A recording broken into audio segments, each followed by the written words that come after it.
colloidal dispersion. So we have discussed about the dispersion system where the solute and solvent will form the system. और यहाँ पे वो दो तरीके से सोल्यूट और सॉल्वेंट का इंटरेक्शन हो सकता है। तो पहले इसमें जो सोल्यूट है वो कंप्लीटली डिसॉल्व होके फॉर्म करता है एक होमोजेनियस सिस्टम, मतलब एक सिंगल सिस्टम फॉर्म कर देता है, जिसको हम लोग बोलते हैं ट्रू सॉल्यूशंस बोलते हैं।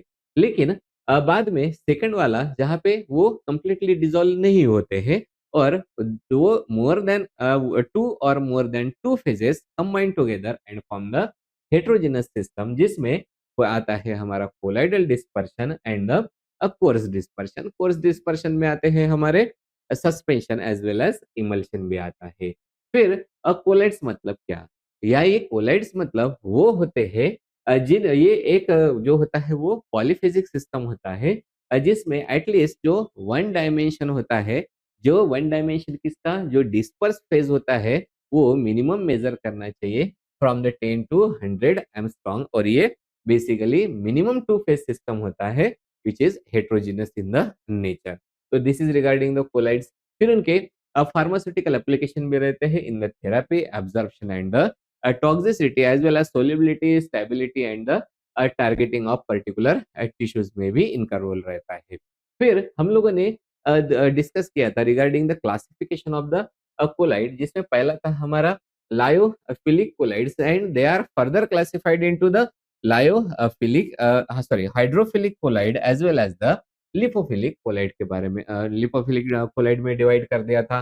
फिर आते हैं हमारे this are the lyophobic colloid, जिसमें जो सॉल्वेंट होता है वो वाटर होता है, लेकिन जो सोल्यूट होते हैं वो जैसे गोल्ड होते हैं, सिल्वर होते हैं या फिर आयोडीन होते हैं। और जो तीसरा होता है this are the association colloid, right, जिसमें जो सोल्यूट होते हैं they are of the amphiphilic nature, that means they contain both hydrophilic as well as the lipophilic ends जो बनाते हैं, and at some concentration they will form the aggregates which are called as micelle, and that concentration is called as critical micellar concentration.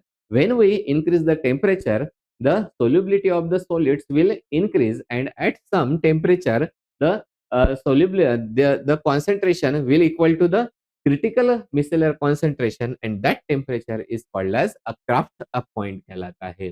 फिर हम लोगों ने on the basis of the appearance we have classified the colloids as a sol और the gels. Sol वो होते हैं जिनका colloidal solution जो होता है वो अपीयर होता है as a fluids, and gel वो होते हैं जिनके जो कोलाइड्स होते हैं वो अपीयर होते हैं, मतलब simply simply gels are those colloids which are appear as a solid.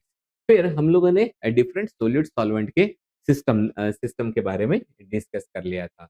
फिर हम लोगों ने स्टेबिलिटी के बारे में डिस्कस किया था, स्टेबिलिटी ऑफ द कोलाइड्स। तो जिसमें आते हैं फिजिकल स्टेबिलिटी, जो कि दो तरीके से मेंटेन की जा सकती है, by providing the electrical charge on the surface, और we maintain the solvent sheet around around the surface. और इनसे यूजुअली बनते हैं हमारे हाइड्रोफोबिक कोलाइड, और इनसे यूजुअली बनते हैं हमारे हाइड्रोफिलिक कोलाइड्स बनते हैं।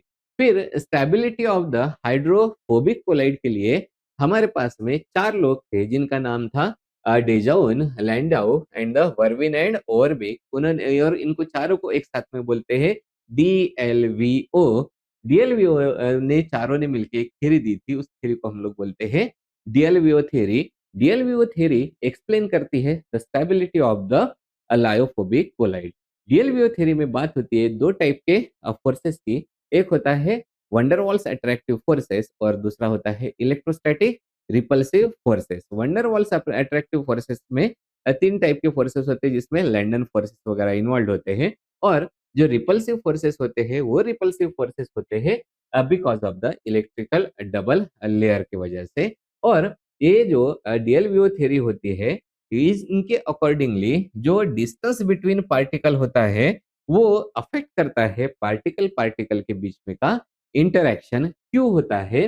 क्योंकि जैसे कोलाइडल डिस्पर्शन जो होता है वो फ्रीक्वेंट कोलिजन में रहता है अगर, और इसमें दो टाइप के फोर्सेस रहते हैं, एक होता है फोर्स ऑफ रिपल्शन एंड होता है दूसरा फोर्स ऑफ अट्रैक्शन। तो अगर फोर्स ऑफ रिपल्शन प्रीडोमिनेट कर जाता है देन पार्टिकल्स होते हैं वो रिबॉन्ड हो जाएंगे। लेकिन अगर फोर्स ऑफ अट्रैक्शन अगर प्रिडोमिनेट होता है तब ये फॉर्म कर देते हैं एग्रीगेट्स। तो जैसे ही हम लोग बात करते हैं डीएलवीओ थ्योरी के बारे में, तो यहाँ पे मिलती है हम लोगों को total interactive energy curve for the stable colloidal system. That means दो टाइप के forces, force of attraction and force of repulsion, depending upon the distance between the particles. As हम लोग देख पा रहे हैं कि जब जैसे दो पार्टिकल के बीच में का डिस्टेंस ज्यादा है, इनमें repulsive forces and attractive forces होते हैं वो कम होते हैं। लेकिन दोनों भी पॉजिटिव पॉजिटिव है, यहाँ पे दोनों भी पार्टिकल है जो कि पॉजिटिव पॉजिटिव है। इनको अगर हम लोग पास पास में लाएंगे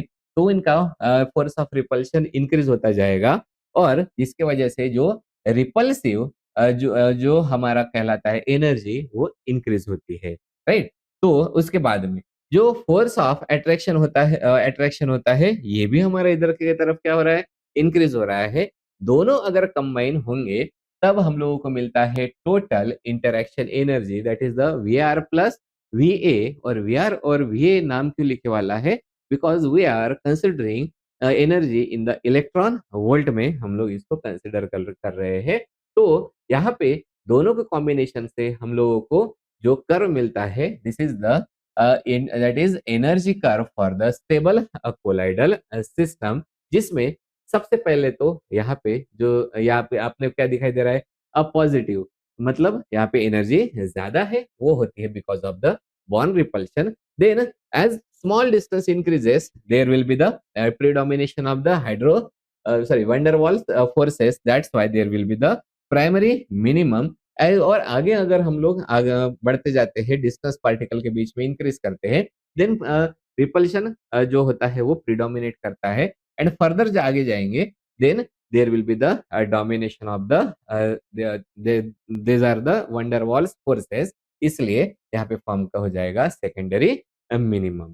तो अगर हम लोगों को स्टेबल डिस्पर्शन रखने का होगा तब हम लोगों को चाहिए है इलेक्ट्रोस्टैटिक जो रिपल्शन होता है that should be predominating the van der walls attraction. और ये कब होगा, जब जेटा पोटेंशियल हाई होगा। और जेटा पोटेंशियल कब हाई होगा, जब सरफेस चार्ज ज्यादा होगा या फिर जो इलेक्ट्रिकल जो डबल लेयर है उसकी थिकनेस ज्यादा होगी।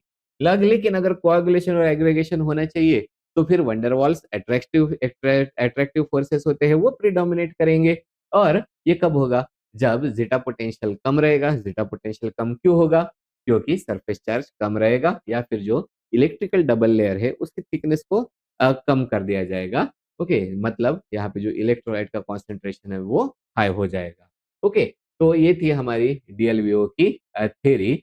और उसके बाद में फिर हम लोगों ने डिस्कस किया था regarding the instability in the two different type of colloids, जिसमें आते हैं हमारे lyophilic colloids and the lyophobic colloids. तो पहले तो हम लोगों ने डिस्कस किया था स्टेबिलिटी के बारे में, then we have discuss about the instability of the lyophobic colloid. तो रीजन क्या होता है लायोफोबिक कोलाइड के कोएगुलेशन का, तो पहला रीजन होता है जो हमारा इलेक्ट्रोलाइट्स होते हैं कोलाइडल सॉल्यूशन में, उसको अगर रिमूव कर दिया डायलिसिस से, then also they will coagulate. दूसरा रीजन होता है addition of the excess electrolyte. And तीसरा रीजन होता है that is addition of the excess of the sorry opposite charge electrolyte. और चौथा भी रीजन होता है जब हम लोग ऐड करते हैं अपोजिटली चार्ज कोलाइड्स को ऐड करेंगे।